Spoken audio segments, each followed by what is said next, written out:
Hi friends, welcome to Visakha TV. ఈ రోజు వీడియోలో కేవలం 5 నిమిషాల్లో పులిహోరని ఎలా ప్రిపేర్ చేసుకోవాలో చూద్దాం. ఈ పులిహోర ప్రిపేర్ చేసుకోవడానికి ఇన్స్టాంట్ పులిహోర మిక్స్ ని యూజ్ చేస్తున్నాను. మనం బిజీగా ఉన్నప్పుడు లేదా బయటకు వెళ్లి వచ్చినప్పుడు, అలానే వర్కింగ్ ఉమెన్స్ కి, బ్యాచిలర్స్ కి కూడా ఈ పులిహోర ఒక చక్కటి ఆప్షన్. మరి ప్రిపరేషన్ స్టార్ట్ చేద్దాం. ఒక పాన్ ని పెట్టుకొని అందులో 2 టేబుల్ స్పూన్ల ఆయిల్ ని వేసి ఆయిల్ కాస్త వేడవనివ్వాలి. నెక్స్ట్ ఇన్స్టాంట్ పులిహోర పౌడర్ ని యాడ్ చేసుకోవాలి. నేను MTR పులిహోర పౌడర్ ని యాడ్ చేస్తున్నాను. మార్కెట్ లో మనకి ఈ పులిహోర పౌడర్ డిఫరెంట్ కంపెనీస్ వి అవైలబుల్ గా ఉన్నాయి. మీరు ఏ కంపెనీదైనా వాడొచ్చు. నెక్స్ట్ రుచికి తగ్గ ఉప్పుని యాడ్ చేసి నెక్స్ట్ లో ఫ్లేమ్ లో 30 to 40 సెకండ్స్ ఫ్రై చేసుకొని స్టవ్ ఆపేసేయండి.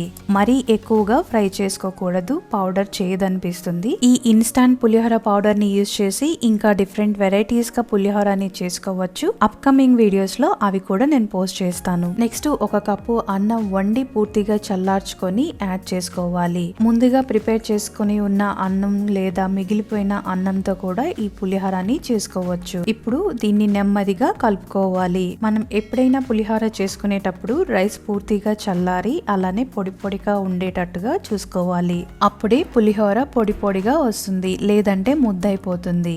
అంతే అండి, మన ఇన్స్టాంట్ పులిహోర రెడీ.